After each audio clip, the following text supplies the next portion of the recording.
Hi, this is Tim Krolsky. Most people might think they know what goes on in the life of a truck driver, but we thought it was time to understand the person that operates the truck, to find what actually drives them and what really goes on before and after the brakes get set. Welcome to Garner Trucking's Beyond the Cab. Welcome to another edition of Beyond the Cab. My name's Tim Krolsky. I'm your host, and here with me today I have John Toupalik. He currently resides in Findlay, Ohio, but the story doesn't begin there. Going back a little way, John, talk to me a little bit about your childhood, about growing up, and how we get to Findlay, Ohio. I grew up in Coldwater, Michigan. I lived on a farm, 40-acre farm, and had a great childhood. I got to work on the farm, which is being small like that. You have to do everything yourselves. You have to be somewhat self-reliant. And my father worked for an iron foundry. My mom was a stay-at-home mother, and so I got through that. I got to go small town life, living 6 miles out of town, and so I got to do a lot of things in my childhood that maybe my children didn't do here. Maybe a lot of children. Yeah. A lot of children. I grew up a city boy, so yeah. I don't know or understand that lifestyle either. Well, we had a bunch of farm animals. We had chickens, cows, pigs, horses, and so we did our own. When we needed meat, we went out and did that, or we went out hunting. Right. And so we got to do a lot of those things, and so it teaches you a variety of things, which was a large variety. And then I went to Western Michigan University for accounting, and found out I didn't like accounting after I got out of it. Moved to Detroit, went and took an accounting job, and didn't like it. So, wish I had done an internship. It's and maybe I've gone into finance instead, but it was interesting. And then worked at a bowling center and became a general manager there for about 10 years. Okay. And then is that up in Michigan, or that was in Detroit? Okay. And then after that, I went to work for a packaging company, and with family, they needed a supervisor. One of the family members was a general manager. He had 3 plants underneath him and needed some supervisory help. And so I started at the bottom in the packaging industry and went through all the supervisory positions, which included logistics and the shipping department. And from there, I had an opportunity to run a plant down here in Findlay, and which was it was a small plant, and we mainly had a customer was Toyota, and with them, they moved, and it was a opportunity that was good. I had within the plant up in Detroit, I had an opportunity to do I got to move to a specialty plant, and got to work with people that were the minimum wage. We actually bust them into the plant and to run that operation. And then things went very well there. And then they got some new owners and just didn't care for what was the changes that were being made. Then came to Findlay and ran a plant that was, when I came in as a change agent. And then it was a plant that we had about 22 plants or so. And it was at the bottom, and in 18 months, it turned it into the second most profitable within the company. Outstanding. Yeah. We talked a little bit earlier about that manufacturing world and the world of packaging and how important that is. Regardless of what you're talking about, you're going to need packaging for it, and you kind of alluded to, getting that opportunity to get out and see other plants and see manufacturing facilities. And, from a driver's perspective, we get to see that stuff. We get to see a snippet of it, right? Mm-hmm. You'll see some amazing machinery or something, or really don't get a chance to put that stuff into context. And I know for myself, I've been fortunate on the backside of sales and those types of things where I can get out and I can see that machine that makes this particular component or does this particular thing, and the thousands of parts that are required to get that thing to move. What in your experience kind of really amazed you in terms of the manufacturing world, the process. You know, it may not be a machine, but the process. The thing that amazed me most is that there were manufacturing was, regardless of what the industry was, it is kind of settled onto a couple of different facts. The fact that you had some that were more hands-on, more people-orientated, as opposed to tech-orientated. And places that had people-orientated, people that had been there for a while, if they had a problem, it was no sweat. They could handle it, and in a few minutes it would get taken care of. Sometimes in the tech plants, where the high tech, you had a machine go down because it was doing hundreds, if not thousands, of pieces a minute or an hour or whatever it was. There would be one or two people there. Then it'd be in a couple of minutes there'd be 5 people there, and in 10 minutes the whole world would be there because it made that much of an impact or a difference on them.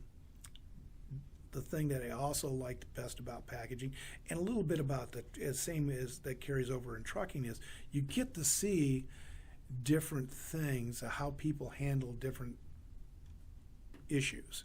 And sometimes the solutions that you see in a different industry can be applied to your own, for for sure, or to another industry. So it's the variety that is interesting. Well, I absolutely agree with that thought process. We have a gentleman here that originally is from the manufacturing background, and for my own value and my own sanity, he's always the individual that brings up the what if of you know, the situation, because he's looking at it from a totally different background. So to your point, that really is invaluable to have that kind of outside expertise to at least push and let an organization evolve. Or it could be something as simple as this one problem, you know, this widget isn't getting made right, and what can we do to fix that? And sometimes the solutions come from people outside of that factory or industry or whatever. Right. Somebody else walking by and going, oh yeah, well, you know. Yeah, because things aren't as obvious to those that are doing it every day. You're programmed to do this, and now they get to see it from, I wish I thought of that. Right. I totally agree. So kind of rounding back to the family a little bit, I know we have a son and a daughter. Both are not close to home, but both very successful. And tell me a little bit about what's going on there. Well, or what you can share. Well, no. Well, my wife is or I should say, my daughter is is down in Omaha, and she sells insurance to all the sororities and fraternities. Okay. She's not with Mutual, is she? No, they're well, actually, the company that they're with is the only one who sells the insurance to the fraternities and sororities, which I found amazing. That is amazing. There's only one company throughout the United States that does it. Yeah. And just think about that. Yeah. I mean, there's a lot of fraternities and sororities, and there's a lot of risk. She started out actually in a sorority, and then after she graduated, the sororities, one of them hired her to go to the different chapters to make sure that they were following the national rules. Okay. So she had the opportunity to do that, and part of the national rules is they always like to make sure that they can get insured, and so that each chapter has to follow that. Follow those guidelines. Yes, and so she had a lot of contact within the insurance industry, and then they called her and asked her, hey, would you like to work for us? And so now she does that, and because she has the familiarity and the background of what actually happens, she's actually progressing, because she was with the sororities for 3 years, and they have a variety of issues that pop up, as you do with every child that is 18, 19, and 20 years in the formation years.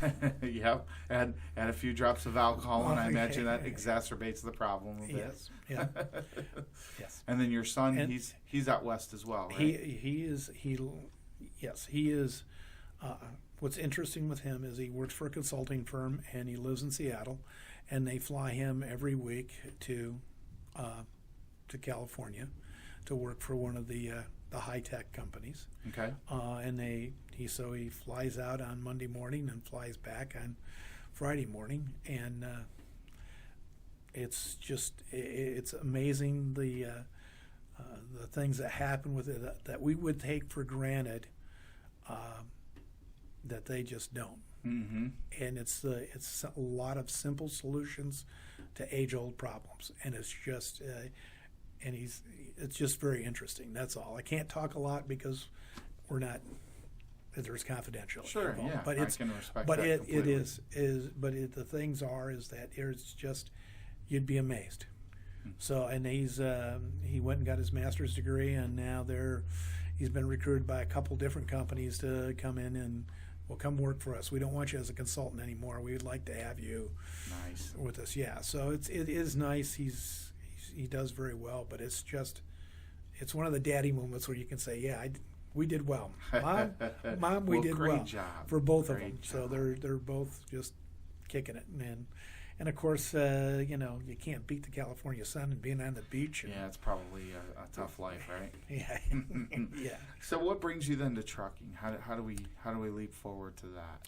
Well, one of the things that I did is, again, I was a logistics and shipping supervisor, and then when I got to Findlay, that was one of the pieces that had fallen apart down here for the plant here. So was able to put that back together and become more productive.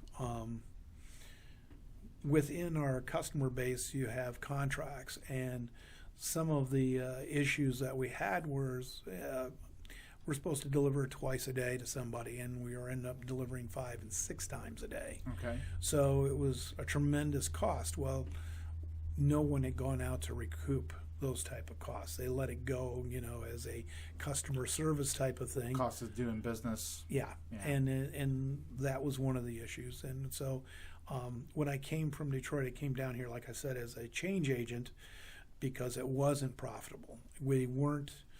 It was one of these things where they had a lot of labor, a lot of hands-on, and the issues were some things that I had seen before out of my specialty background of, well, if you alter a machine and take off this portion of it, you can get twice the production out of it. Why are we doing this? Can't we do it this way instead? Goes back to your point about coming from outside and seeing those things that are obvious to you because you're an outsider, not because you're doing it every day, right? Yeah, and the other thing too was the fact that there was unique personnel there. We had, for an example, a person could make this one part. She was very, very, very good, very quick at it. Could outdo anybody 2 or 3 times faster. But there were other people that wanted that job because it seemed easy. Okay. So how do you overcome that and saying, no, even though this isn't a union situation, we're going to put her there because she's twice as effective. And she had some issues that she had a child that was 15 years old getting in trouble. So I would make some allowances for her to come in late or leave early so that society doesn't have to pace the price down the road. And that was offensive to some people. Okay. I have to be here from 7 to 3. You let her come in at 6 and work till 2. Or you let her come in at 8 and work till 4. How come I can't do that? And that was one of my best moments, I think, as well as getting across that you have to be flexible and you have to be compassionate. Can you do it for everybody? No. But when you see something that you can correct and you have the authority to correct it and make that decision, even though you know you're going to take some criticism for it, that was cool. Yeah, yeah. Yeah, and the other portion that brought me into trucking is the logistics part. It was the piece that fell apart that I had experience with, putting it together, and then, turn nickels into dimes. Well, you're certainly an integral part of the fleet. We appreciate the fact that you're here, a part of the driver advisory board. How's your experience been so far with that? Good. I get to be I'm known to be the argumentative. Well, but somebody's that is, got to be, but right? but the best solutions usually come from that because it forces other people to look at things in different ways. And hopefully, when you get done, you have 5 different or 6 different things that 2 of them are just no-goes. And then you get a combination of ideas and facts to give you the one solution that'll work. Mm-hmm. And so if you be argumentative or look at something to create some controversy, at the same time, it creates a better solution. Because then when you're done, the solution you come up with is something usually that everybody can agree on. Right. So you've got your buy-in. Yeah, and you can you're always going to have 2 or 3 ideas you're going to just throw out. And there are going to be 2 or 3 ideas that rise to the top but may not be the total solution. So you can pick from idea number 3 and number 4 and piecemeal them in to become the number 1 solution. Sure.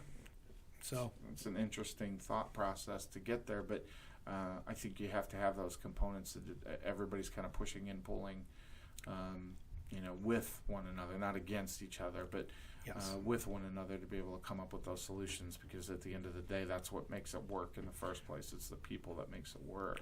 Well, the thing is you also need the solution. Yeah, at the end of the day, we need some resolve.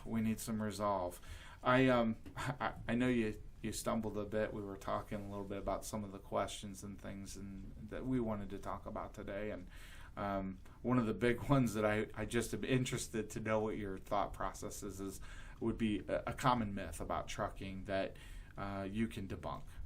And did you have something that came to mind for that particular thought? That most truck drivers are stupid. Wow. I mean, well, that's fair though. Well, the thing is a myth per se is that that most truck drivers are on the lower end. Yep, they're an ape behind the wheel, right? Yep, exactly. Yep. And it's an old myth. I think the hard run and gun type of stuff out of the 1960s, and it's just not so. There are just a lot of guys that are quality people behind the wheel. Just being here at Garner, we have guys that are engineers, guys that were former Armory Rangers or SEALs or, people that are out of their profession per se for a variety of different reasons. Some of the guys that were out of one of the gentlemen that was out of the SEALs because he was just worn out. His body was worn out, and it was time to find something else to do that was be a little easier. A couple of the other guys are engineers that are saying, hey, in that field, after you get 50, they really don't want to pay the money for your expertise because we'll get somebody else for it. Right. It's a math problem. Oh, see, I know we've got a teacher that works here, a career teacher. I know in the past we've had golf course curator. Mm-hmm. There's a number of different amazing stories out there in terms of where people come from and the caliber of who they are. To your point, and I think that is important to point out. And I think that the quality of people in driving trucks is huge. It's there's a lot of risk in driving, especially today. It's worse now than it was when I started. And it's governed better, isn't that true? It's the interesting part of that is how much better governance we have in terms of our operations folks. They know what kind of day you've had in terms of miles. They know what kind of day you've had in terms of operation. And so does the law, for that matter. Yes, they do. Find out instantly because there's no hiding. There's nothing to hide behind. As you're pointing out, those 60s and 70s and the BJ and the Bear, type situations. They just can't exist in this day and time. No, they don't. And that's probably the biggest thing about it. And you got to pay attention. That's all. Absolutely. What would you say you're best known for? Being argumentative. Is that's if there was a trophy, that's what it would say. Probably. So we talked a little bit about some of your previous experiences, previous jobs. What would you tell your former boss now that you didn't tell him then? Or a former boss, maybe I'll. let your people do their jobs. Let them, especially if they're performing for you, if things are going well, then let them do their job. That was the biggest thing. You don't need to be hands-on all the time. The other thing with them, with both of my real previous bosses were, let the details, let the people that are doing the job, let them do it. It's one of the things I learned when I was in the Marine Corps is you push everything down to the lowest guy and let the guy who's there make the decision, as opposed to being at the top trying to scrutinize. Yeah, I realize that they will make mistakes. I think that that particular concept is maybe one of the most beneficial things you can know as a boss, as an owner. If you're in any sort of management type position, I think that's the number one thing that you have to know and respect about people. I had a gentleman that was, I consider a mentor many years ago now, said this very simple statement to me, and it rings true and makes complete sense to this day. If my watch is broken, I don't have to know how to fix the watch. I just need to know someone who does know how to fix the watch. And you have to kind of let those individuals that shine in those specific areas do what they do best. Those detail-oriented people that the finite detail of some situations, you have somebody that's able to handle that. We have that here. I'm positive of that. I know those people. I can tell you who they are today. Those more global thinkers, we have those here. Those people, you just have to let them do their respective jobs and just kind of keep everything else between the rails, right? Yep. I think totally that's very well said. I know that we kind of get our days and our nights. Sometimes you get out and dream a little bit, especially behind the wheel on the road. There's probably those opportunities where you're doing some daydreaming and thinking about some things. So I'm going to give you one of those things that maybe you haven't thought about, or maybe you have. If you were in a situation where you're shipwrecked on an island, and you've got your basic human needs are met, you've got food and you've got water, and there's a roof over your head, something you've constructed. Maybe you've got a volleyball named Wilson or something. What two items would you want to have beyond those basic needs? What are the two things you need to have? That I would need to have? Pencil and paper. Is that right? What would you do with those two items? Because then you have time. You would have time to relax, meditate, and think, and then write those down. Okay. You can be the obscurest little thing, and the thought process that you would have at the time I would think would be amazing. So would that translate into a book for you down the road? Get some publishing rights? I don't know about that, but it might be just the idea that the little things that in the future you'll probably forget, that you may want to relive. Okay. And it might be something very small, but if you have that note there, it'll remind you. Yeah. It's the tease that would... Well, certainly the older you get, the more you realize how much you're forgetting. But Yes. In terms of the last gift you gave someone, what was it? I made a cutting board out of some exotic woods and did some engraving in it as a wedding gift. So they would have it. And then also with that, because of they're in the bowling business, I got I had some old lane material that I had stored away and made them just a little stool and engraved the name of the bowling center on it as well, so they could have all that work done with your hands. Yeah, Awesome. I have a little woodworking shop. That's kind of my hobby. That and environmental issues of how do we convert something into nothing, and nothing into something that we're going to have, that won't hurt our environment. Right.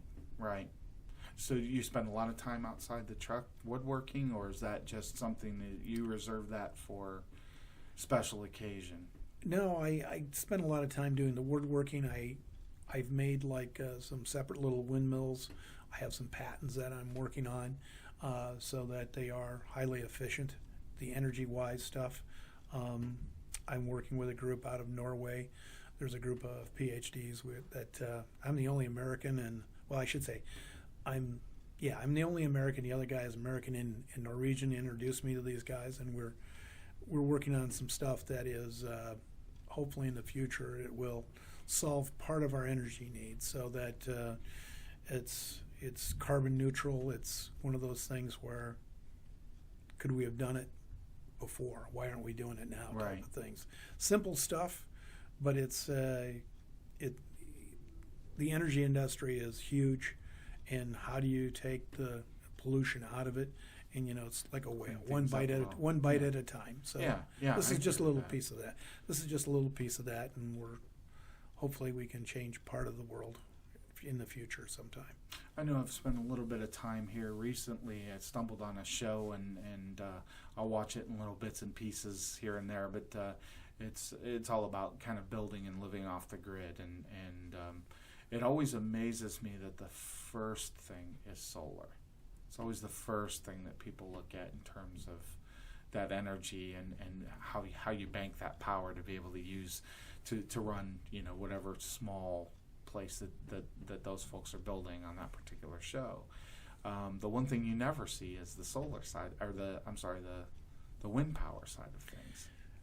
Well, yes, and that's it. That is very interesting because solar has both. I believe that you need a combination.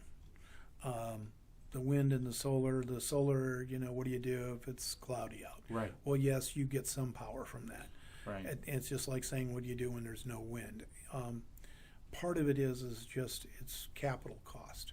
It's just in how long do you want it to work? The same with using hydropower. We have thousands of streams and rivers here that could be dammed up or already have dams on them.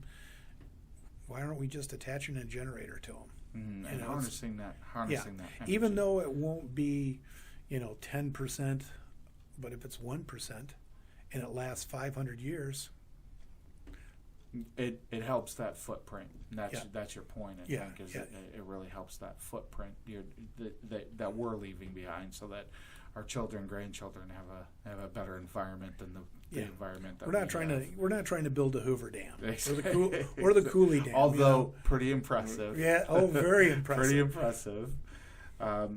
What or who would you say are kind of the most influential people? It could be at any time frame for you. Who influenced you the most, and what did they bring to the table for you? The person that probably influenced me the most was when I was going to college is a guy by the name of Professor Marlin. He had been in World War II. It was a German history class. Okay. And his perspective of life, being at that time, I believe he was probably in his early 60s, and it was just his perspective of life, of how things came about within the German culture, how people handle things differently, adversity, and just his life perspective of, I'm short, fat, bald, which I am now. Welcome to the club, right? Yeah, and he was that way when I there, and just to hear his perspective of how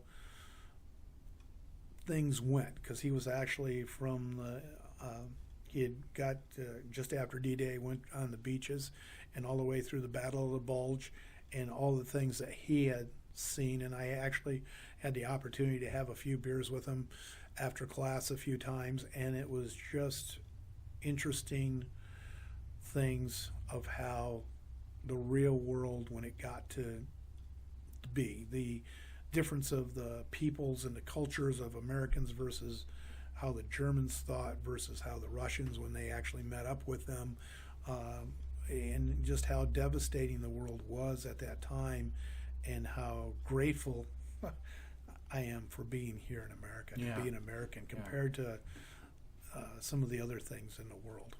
I see constant and hear constant reminders of, as far as us being American, that we think that everywhere else is just like America is. We take a lot of things for granted, right? So when you get introduced to someone like that comes from that different background, that different set of cultures, and had exposure to then other cultures, that education and information that they can bring to the table, it's always kind of a bit of a gut check for me when I run into those individuals, or you hear that statement that, well, because Americans think it's this way here, that it's this way everywhere, and it's just not. And those perspectives, I think, are valuable. Yeah, it was. It was one of the things that, speaking of being in other cultures, while I was going to college, I got recruited to go into the Marine Corps, and I went down to, I was going to become a Marine officer, and then got recruited to do another job.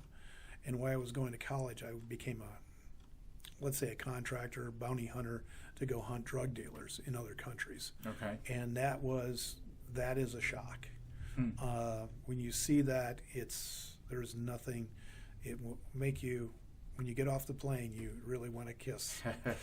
Realize what you got, right? Compared to what other people have or don't have. Yeah.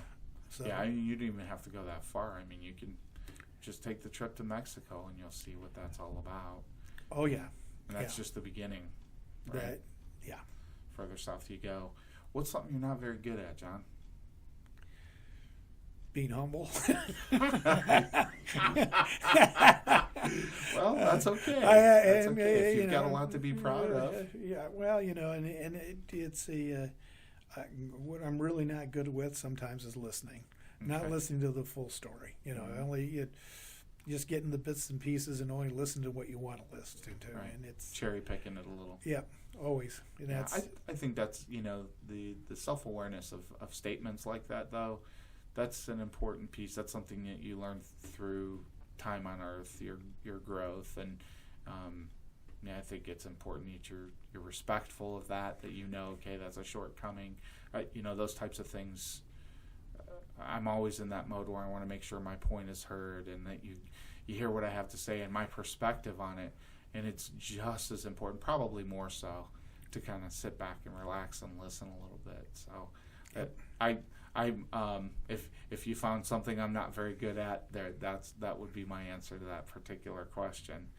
I want to make sure that through this process, one of the big things that we had envisioned with this podcast was that we'd be able to give at least a forum for drivers to have some conversation about the things that are impacting them or that most matter to them at this particular time. And some of the things that you had shared with us were things like truck cameras, pre and post trip, repairs, human trafficking. So I mean, there's a pretty wide variety of different items that are all affecting us in different ways in this industry behind the wheel. What 2 or 3 things do you really want to talk about today from those things that you really are concerned with, and how can we bring those to light? Well, the human trafficking thing that bothers me, my heart goes out to those people, but I'd like to get a sign on my truck that says "Don't knock," because there's unless you're really going to go out and do something about it, there's not much I feel I can do. Even though you can call the police or whatever, I just believe that society has to change and get more righteous against these people who are trafficking them, and I mean really righteous. Well, what I see at this point is, number one, there's a massive acknowledgement that this is a serious problem. We live, right in the backyard of one of the toughest areas for trafficking because of the lanes that we live in. Up in Toledo, Ohio, it's prevalent and it's there. It's in your face. So I think those efforts start where they have started, the right way, in terms of, okay, let's get this message out. Let's have this number that we can call. Let's make sure there's something on the side of the truck so that individual who has been taken advantage of at least knows, okay, here's an opportunity for me to maybe get out of this industry.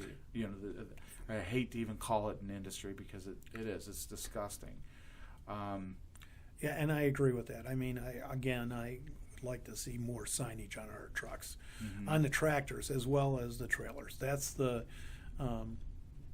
it's got a, I revolt against that. I just hate that.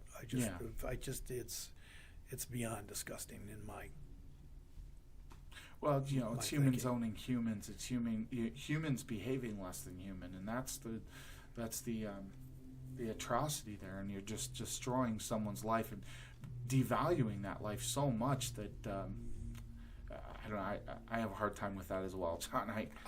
I get where you're coming from. Yeah, it's just, that's just part of it. Yeah. So cameras, what do you think? No. No. No. What's your thoughts? My thoughts are two things. One, I have a brother-in-law that works for another large trucking company. Okay. And he's a driver. And they had a terrific accident. And he's friendly with a lot of the supervision of it. And they had a driver that died, and it was on camera. And part of the lawsuit required the terminal managers, upper management, and all supervisors to watch that video of him dying. Oh, no kidding. It was part of the court settlement.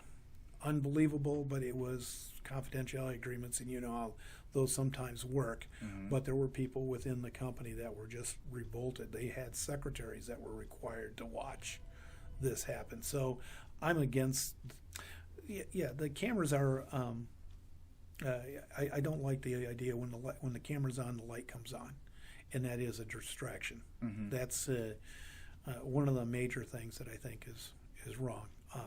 It's not wrong. It's just I don't know how you cure it. Exactly. Right. That's so it's not the camera itself. You're just thinking more along the lines of the distraction of it when it's functioning. Yes. Okay. Besides, I don't want somebody watching picking my nose. Well, and that the tough piece to that is from, and I know both sides of this issue. The tough piece to that is when we get into a situation, we have those situations that come up in this industry where a driver's flat out just wrongly accused of this or that, whatever that case may be. And so if you have a vehicle that has the cameras on the outside, the cameras down the side of the truck or in the rear of the truck and can capture everything, when that goes to court and the question becomes, okay, yes, we're seeing all this, but did the driver fall asleep? Did the driver pick up his or her cell phone? Did the driver, were they somehow distracted, changing the radio, doing something they shouldn't have been doing? That would complete that total picture of what's going on out there and be the difference then between, a $9 million lawsuit or, okay, no harm, no foul here.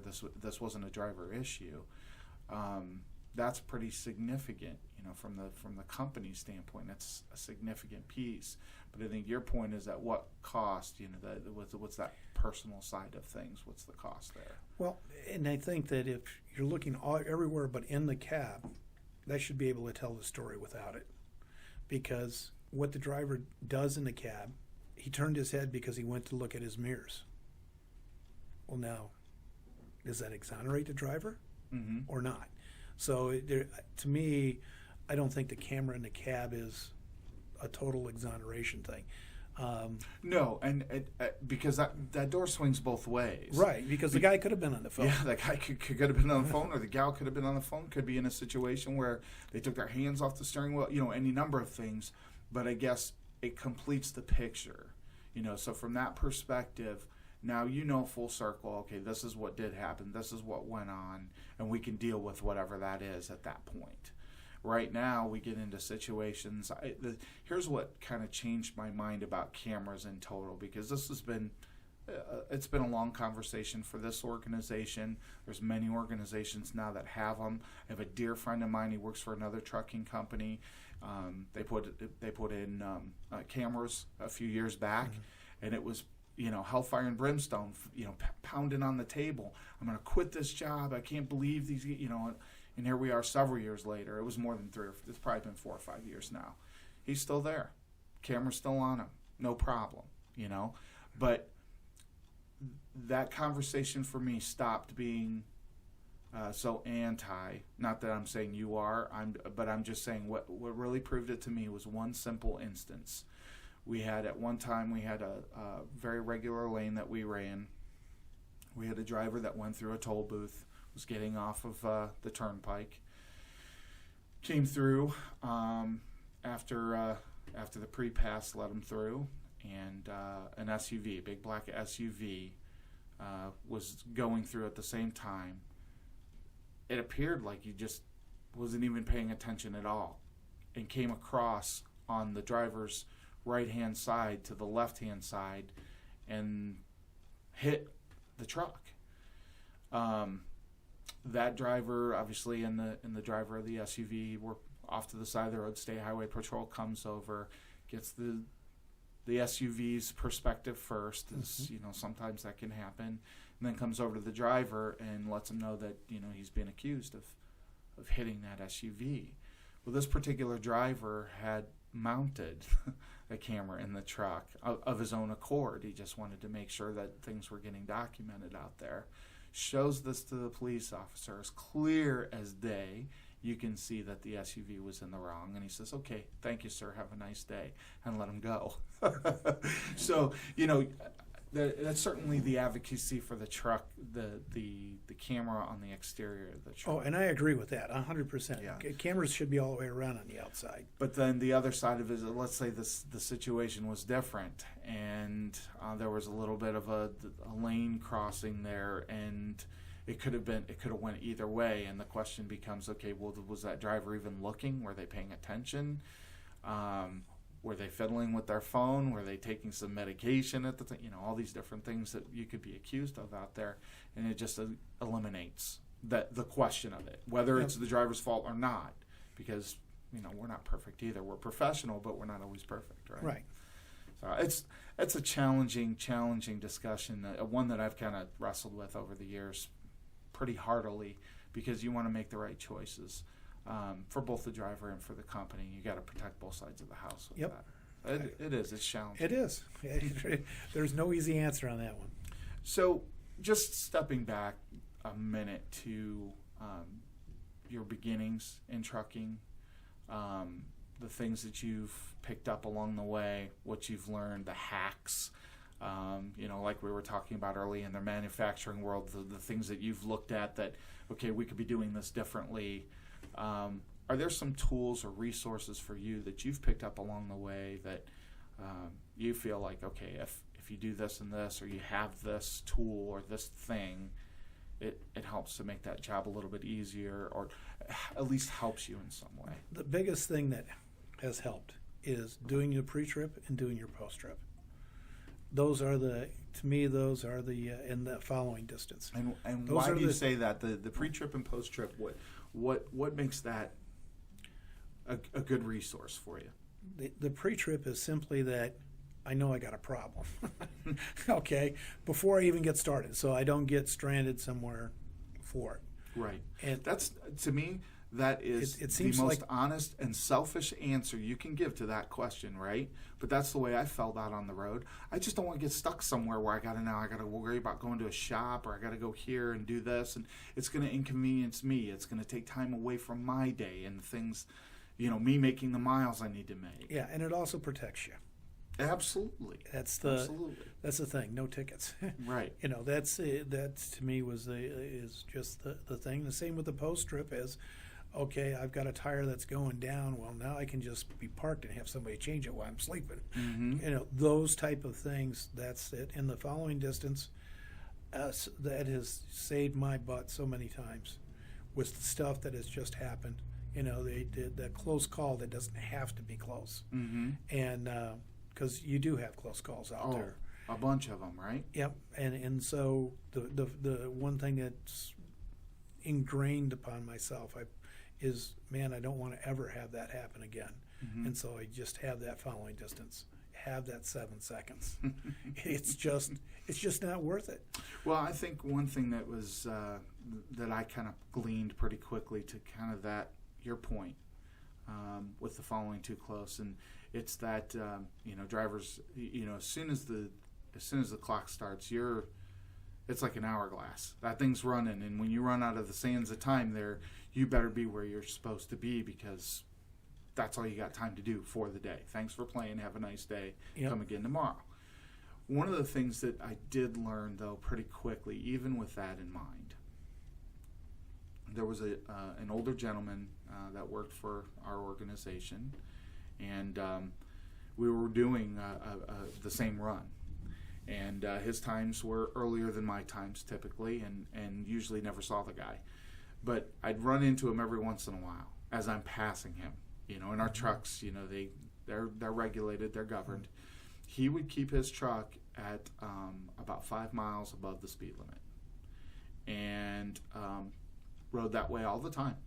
Just that was his mode, and his whole thought process was I'll get there when I get there, and it keeps that buffer that you're talking about. You know, that following too closely thing can really get you into some trouble out there.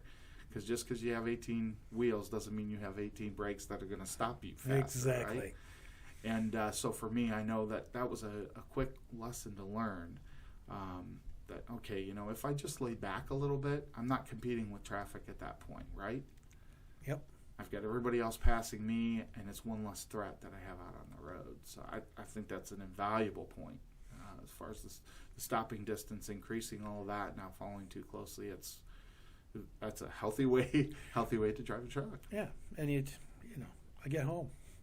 Yeah, that's what it's all about at the end of the day. We don't want to hurt anybody else, and we don't want to hurt ourselves. And I believe every driver feels that way. Yep. What would you say at this point in trucking? What's your favorite memory? What's the coolest thing, the best thing that's happened to you?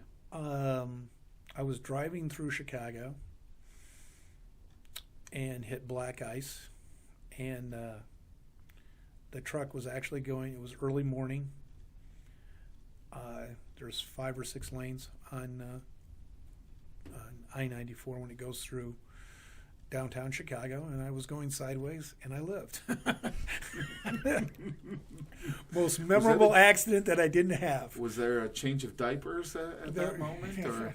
Lots of changes. Yeah, I imagine. Because I wasn't doing more than 35 miles an hour.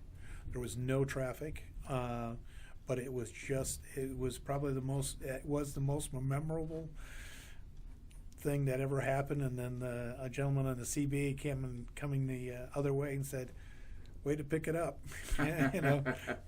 because stay with it. Yeah, because it was just absolutely looking at the concrete wall on the side of the road, and the whole truck had swung around and was facing it, and then steered out of it, and it was just that quick. Wow. And it was so that's the most memorial, and I'm alive to. You're alive to tell the story. So it's the best memory that even though I thought I was at a safe speed still, it just doesn't matter. Well, closing this out on the most positive note that I can think of, what would you say your best tip is for making the world a better place? Take a nap. I think that's my motto. That's to make the world a better place. I think realize that we're not alone, that the other person is there, and there's other people, and you just have to respect for them. I think that's a great place to be. Great place to be. John, I really appreciate all the time you spent with me today. Thanks so much, and we'll see you beyond the cab. Thank you.